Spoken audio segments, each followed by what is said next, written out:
because 2 weeks later, I became very ill. But it was a blessing in disguise because it landed me in the hospital and they said, you have pancreatitis. Do you drink? And this time I was honest. I said, yes, I'm an alcoholic. And they said, you're very sick. We need to keep you here. And then the doctor there came to me. And then she said, Gina, you are going to die within 10 years if you continue drinking alcohol. And immediately I thought about my two boys, then aged 9 and 2. And I'm like, oh my gosh, what would it be like for them to grow up without their mother? So that hit home for me. When I did, everything felt uplifted. Like my burden was given to God. Wow. Like he, or whatever you want to call it, whatever God of your understanding. I always say Gus, which is God, universe, source. I say God. I gave it to him. And I felt that burden taken away. And although I was still doing, that's great. I said, have you ever thought about helping other women navigate their recovery process or their sobriety journey? And I'm like, oh my goodness, how come I never thought about this before? Because I've been there, I've done that, and I get it.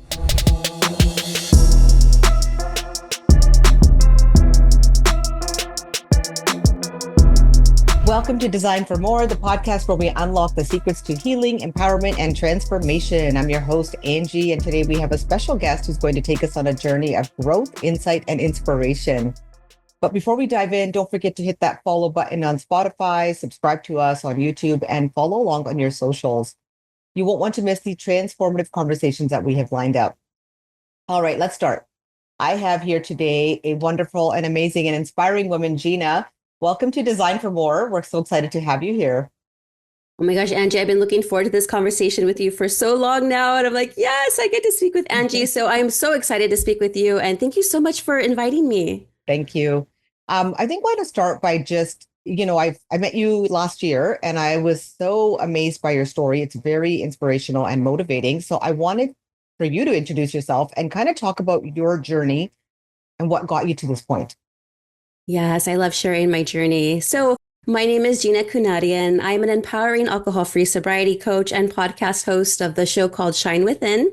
And I actually empower women and help them navigate through sustainable sobriety. So that way they have more energy, they have more clarity, and they just have more confidence within themselves. And I do this all through my Transformation Shine process. And Shine is an acronym. It's actually a holistic approach to living a life so fulfilling that alcohol becomes irrelevant. And so that's what I'm all about. I'm about empowering women so that way they can really tap into who they truly are as a spiritual being and then just spread their love and light to the world. I love that. And I really love that, the acronym that you said for Shine. So that's amazing.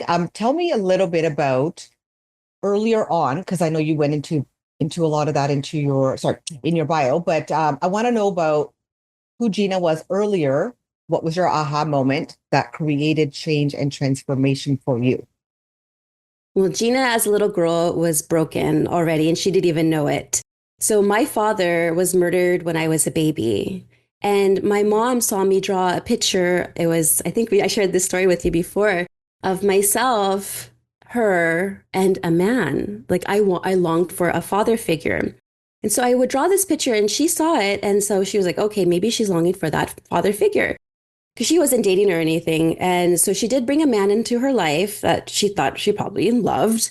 But although he was kind, he didn't have the best intention because he molested me from the ages of 6 years old to 12 years old. And I kept everything inside, didn't share it amongst anybody. And I'm the youngest of 4. My siblings are a lot older than me. They're about 11, 10, and 7 years older. So they were doing their own thing already. And I was just pretty much by myself. And that sadness and that trauma reflected my schoolwork, my friendships, everything throughout school. I remember I was 8 years old and I developed at an early age I think it was maybe 3 days before my 9th birthday, I started my period. So I started developing breasts and I was taller amongst the other girls there. And I had a low self-esteem because I'm like, why am I not like them? Why am I growing up so fast? And not only that, I was experiencing a lot of trauma at home. And I got sick. My stomach became ill all the time. I had a nervous stomach and later was diagnosed as having irritable bowel syndrome at Children's Hospital. But thinking about it, Angie, like, what is the root cause of that irritable bowel syndrome? There's something underlying there that's traumatic, that's happening to me, that's causing this upset stomach. Again, nobody knew. So I spent all of my elementary school days people pleasing, doing whatever my friends would tell me to do, how to dress, how to talk, how to be like. And it reflected also in my relationships when I got into high school with a guy that I thought was my first love. I'm like, oh my goodness, this is it. He's the jock of the school. He's amazing. I've been having this crush on him since I was maybe like seventh grade. But that relationship was horrific because he was manipulative, controlling, abusive, and a narcissist. And I couldn't do anything. He wouldn't let me talk to my friends. He wouldn't let me even go to classes sometimes. He would always pick fights and tell me how to dress, how to be like. And so I really didn't have an identity. I was always doing what others told me to do and how to be like. And he was very abusive. And I remember having bruises on my arms, literally about this big on both arms. And then my mom discovered that and she's like, oh, no, no, no, no, no, this is not right. So she filed a restraining order against him. Well, this ruined my reputation at school because everyone went against me because, again, he was the jock, he was the popular one, and everyone sided on his side. And that ruined me. And that, of course, lowered my self-esteem even more. And I eventually got over it and met new friends. And I started hanging out with a guy that was a good friend of mine in junior high. Now, he introduced me to a different culture. Now, this was my junior year of high school. And with that, it was underground rave parties. And if for those who don't know what raves are, they're just underground electronic music parties for all ages. No alcohol is there, but there are narcotics that are spread around, passed around, sold. And I had my first substance, which was ecstasy.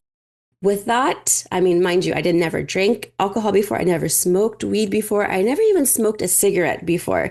This was my very first substance. And so I took it. I thought I was going to die, not going to lie.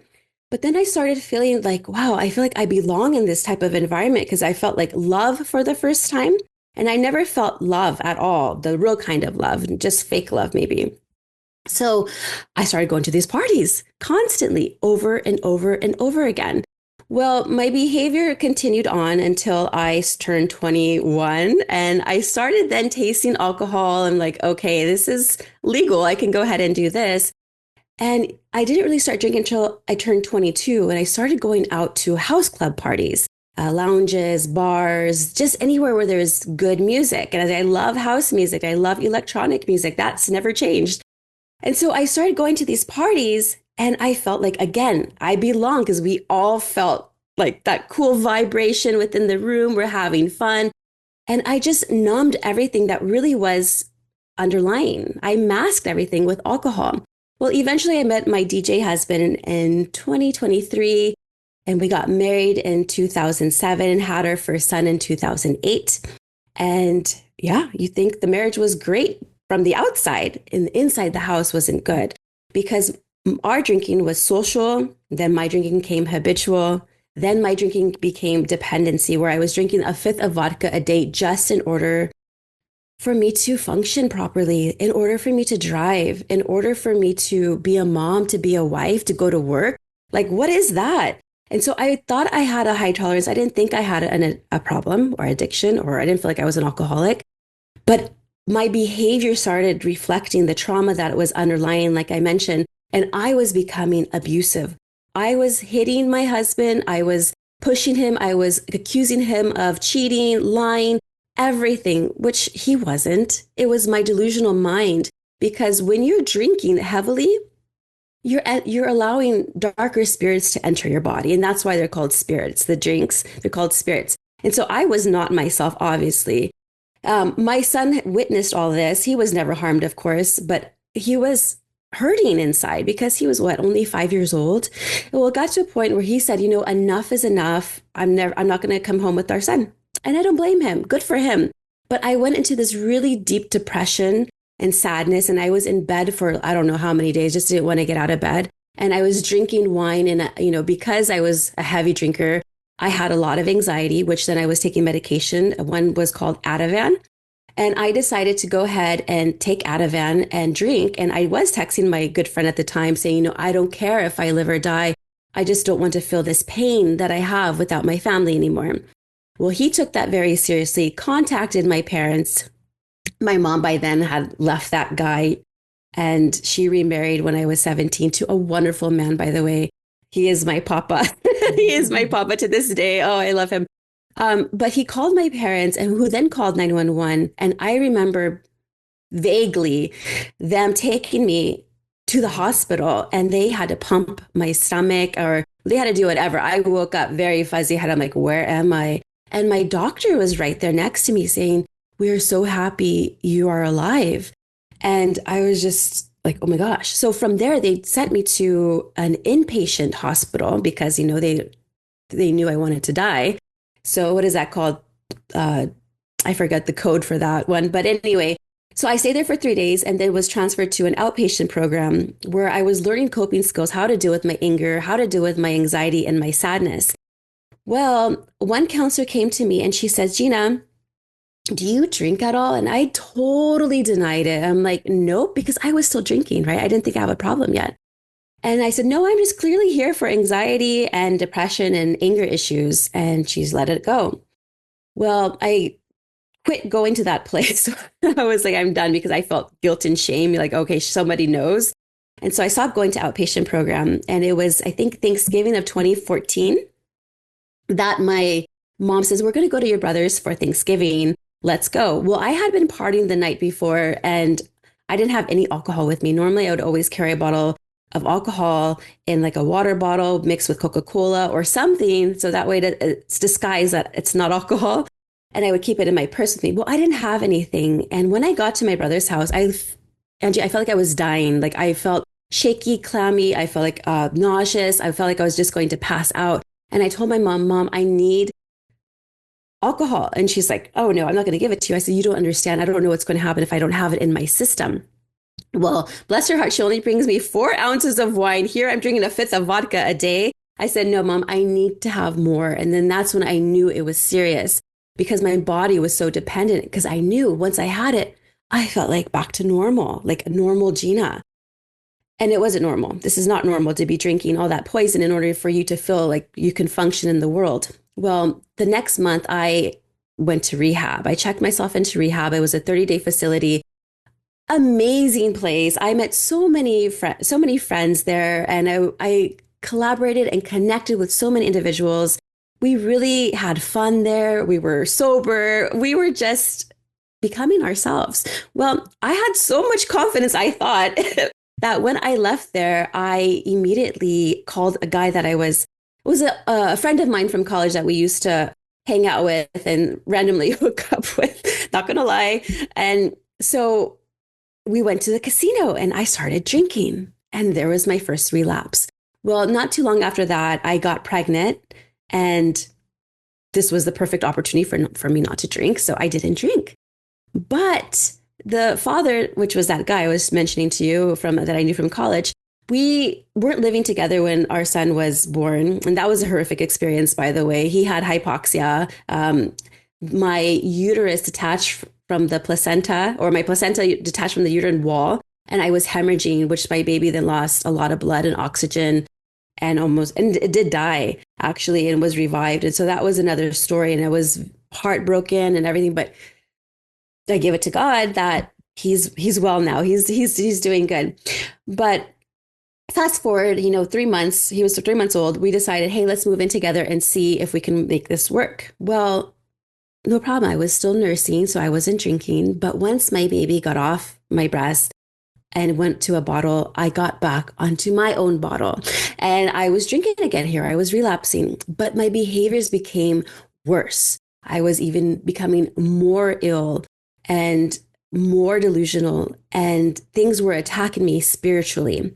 So what do is one time I was just had enough, enough is enough. And I was so sick, so sick. I even went to jail too for, again, being abusive to my partner at the time. You think that would stop me, but it didn't actually. It was the time that I was in front of a familiar liquor store and I had like tears of despair, sadness, sorrow. And I had enough. And so I surrendered and I said to God, God, I can't do this by myself. I've tried so many programs, so many things. I need your help. I surrender. And that was the key moment. That was the moment that everything changed. I didn't know it at the time because 2 weeks later, I became very ill. But it was a blessing in disguise because it landed me in the hospital and they said, you have pancreatitis. Do you drink? And this time I was honest. I said, yes, I'm an alcoholic. And they said, you're very sick. We need to keep you here. And then the doctor there came to me. And then she said, Gina, you are going to die within 10 years if you continue drinking alcohol. And immediately I thought about my two boys, then aged 9 and 2. And I'm like, oh my gosh, what would it be like for them to grow up without their mother? So that hit home for me and I had to make a decision. So at the hospital, I was there for a week. It was me, my inner wisdom, and God. And we we had to have a dialogue amongst each other. And that's when I decided, that's it. I'm done. And I had already moved out of my partner's home. We were living together, like I mentioned before, and he was going to go ahead and take care of my son. Well, there was a vodka at the house, but when I came home, I threw it away. And then I completely changed my life. And everything changed once I stopped drinking. Wow.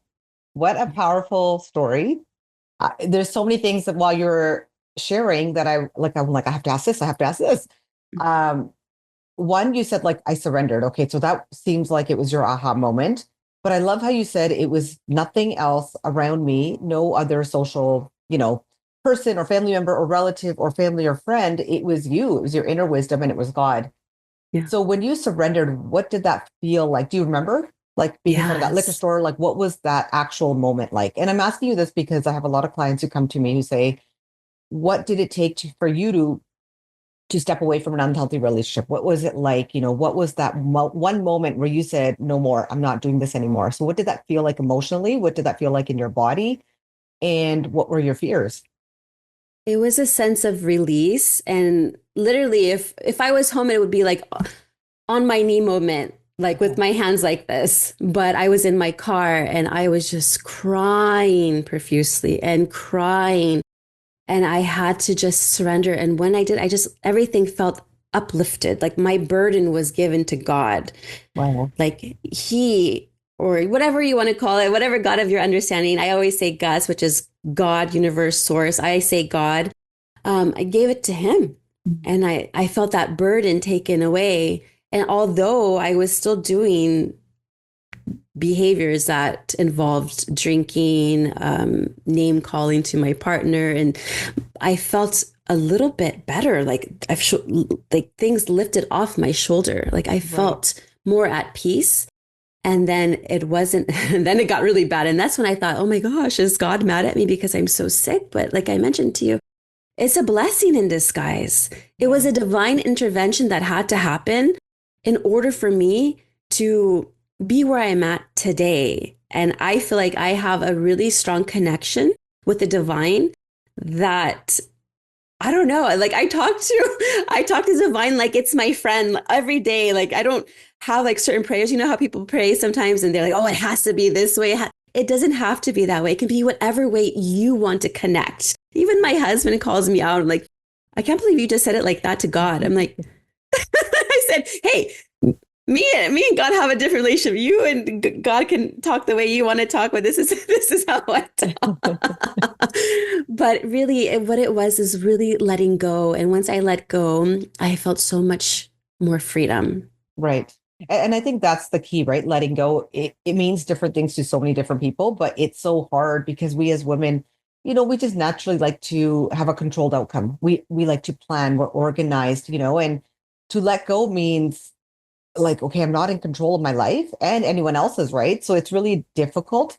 Yeah. But I love that you share so openly, and thank you for that, about the trauma from your past. So, the work that I do, as you know, is I focus a lot on inner child healing. And I think that's super important so that we can know kind of why we do what we do and who we really are to the core. And we can't do that if we really don't know, what happened in our childhood and teenage years, I guess you could say too.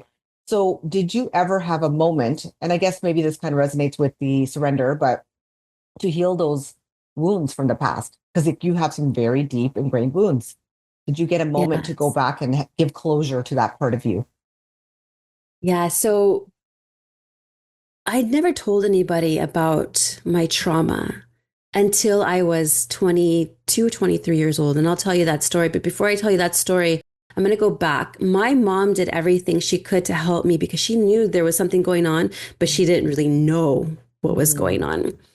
And so when at age 12, I saw I would want to say it's a hypnotherapist, but someone who did biofeedback where I was in a theta state, like relaxed, and it taught me how to control my nerves, control my emotions, whatever I was feeling. Because I was nervous. I was a nervous girl to a point where I would almost throw up.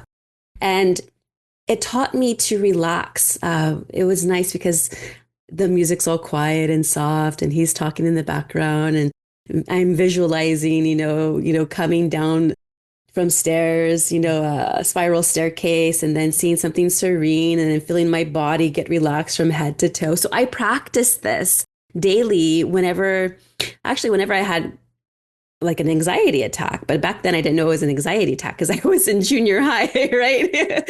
yeah.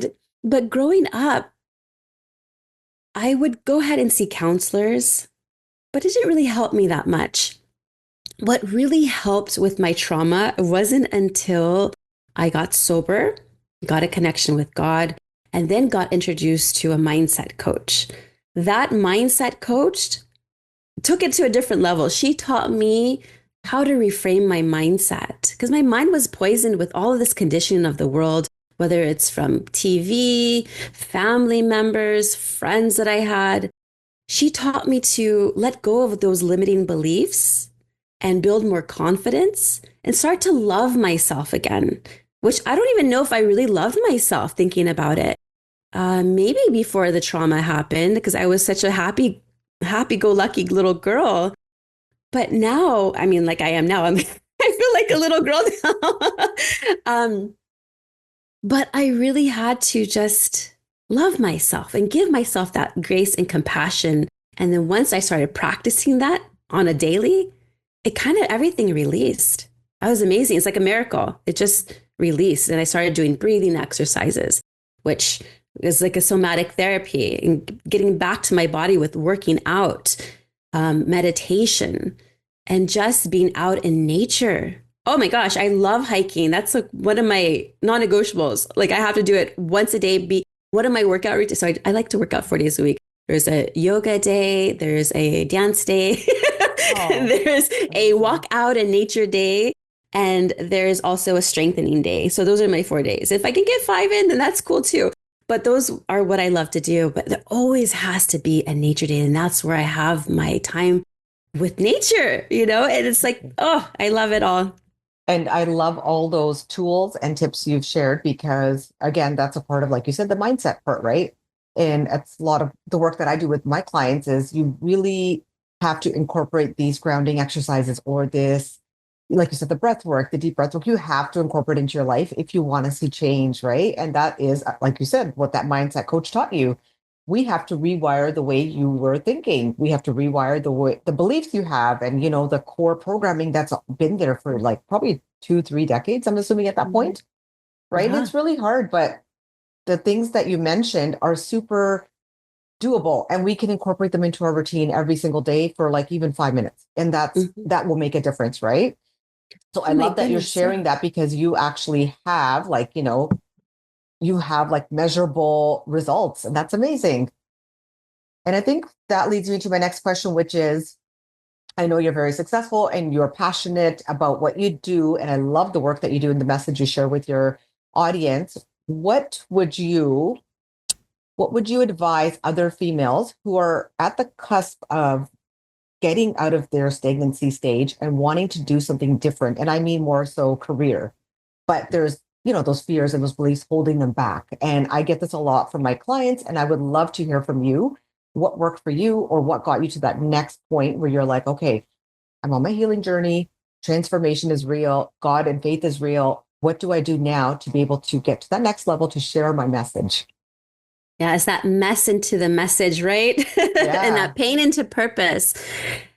Oh my goodness. So 2020 played a big part in this. And not to downplay 2020, because I did lose uncles through COVID, allegedly. I don't know. That's another podcast. But I used to hustle and grind constantly. I come from a consulting. I did coaching before, but for a company. We called it consulting back then. And I did that for almost 10 years. And then I got into the massage therapy business, but I was working 5 days a week. And, that's a wear and tear on your body. Ooh, I was working so much. I didn't have time to pause for myself. It wasn't until 2020 where the whole world stood still.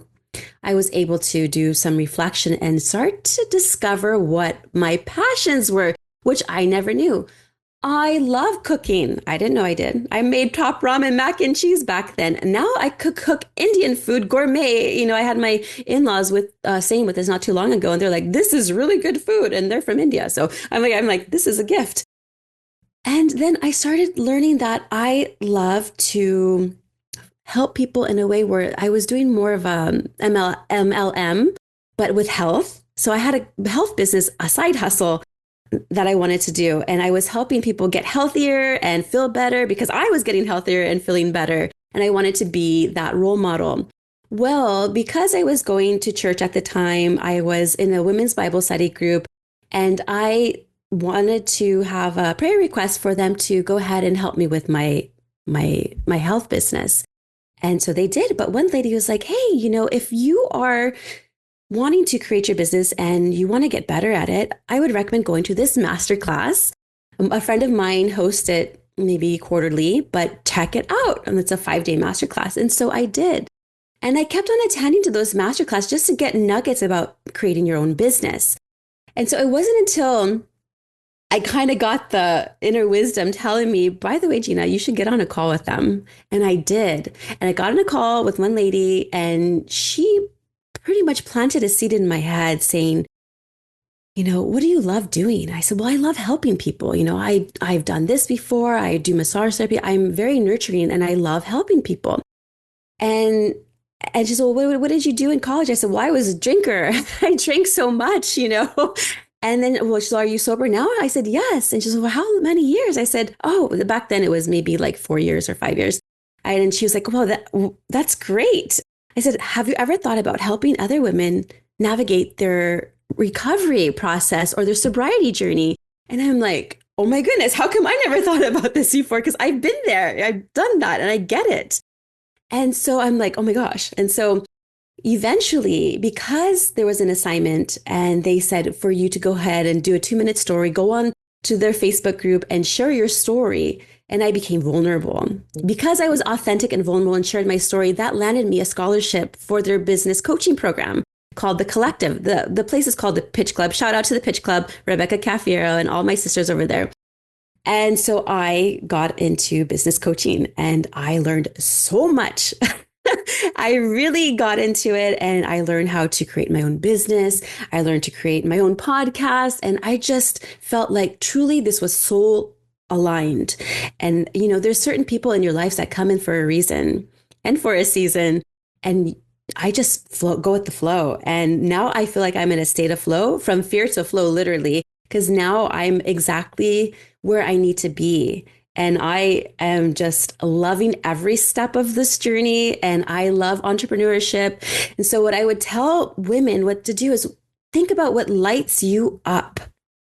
And whatever excites you the most, go with that. And do it to the best of your ability with integrity. And do it with no attachments to outcomes. Because we always have expectations. It has to be done this way. Experiment to see what works with you, and then you will know. Your intuition will tell you exactly what you should do. It will help you navigate through everything, and it's really cool. Really, really, really cool once you tap into your intuition. Intuition is your inner knowing. Some people can call it the Holy Spirit. Name's unimportant. It's that gut feeling. So Yeah. go with your gut. And I love that you mentioned alignment, right? Because a lot of women will ask, well, how do I know I'm on the right path? And like you said, like you just know, like I think for myself as well, like that journey was when things started to just flow. Like, I'm so tired of all the challenges and the roadblocks. And for once in my life, it was like, okay, things are just falling into place. And this is weird. But if you've been through a lot of trauma, a lot of chaos, you're not used to that. So that's another learning curve is like, okay, why is everything so great and peaceful? So I think that's something that, like you mentioned, follow that gut feeling, really listen to your inner self and your core and really think about, like you said, what lights you up, what would that inner child really want, what makes you happy, what gives you passion. And I think we really have to follow those beliefs or whatever you want to call it, because that's not how we're raised, that's not how our society works, right? Society tells you, like, you do A, B, and C to live this happy life, and that's not usually what happens. So Totally. Yes, I agree with you. The world is chaotic. And, I am an empath. And what that is I can sense people's energy. So if I'm on the freeway driving home from work, I can feel what everybody has gone through in their day. And I'm like, I don't want to take this on. It's like a gift and a curse at the same time, because it actually helps me with clients. I feel them, like I get where they're coming from. So it's a blessing too at the same time. yeah, no, I totally agree. Um, we're going to come to a closing soon, but I wanted to ask you, what would one piece of advice be for women like you and I who have been through a lot, and now are on this healing journey and transformations, I guess, stage of our lives? What would you recommend, or what advice do you have for that woman who's feeling like she's really just stuck? And it could be, personally, relationship, career, whatever it is, but just feeling like you can't take that next step forward. What do you want to share with that woman? Yes. Transformation happens when you surrender. Give it up. Just at nighttime, whenever I'm going through something, because I still go through something, I'm a human being here on earth. We all go through stuff. I just give it to God. It could be universe, source, whatever your God of your understanding is. Just say, I give this to you. And then ask for help, whether it's God, source itself, or a friend or family member or somebody who can actually help you, a coach, Angie. Ask for help. And then there are people there that care and will guide you. And you will get the answers that you need. You just have to let go and just take a deep breath and always walk in nature. Oh, that's where I get a lot of my aha moments, my light bulb moments. I get a lot of clarity when I'm out in nature, taking time for yourself, because a lot of times we don't take time for ourselves. We don't prioritize ourselves. And I think that's what a lot of women are missing is me time.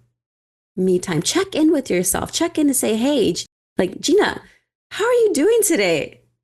And then what I love is I do this self-compassion pause exercise with myself. It's about 2 minutes or so, but I check in with myself and I give myself grace and compassion and love. And I visualize that love entering my body.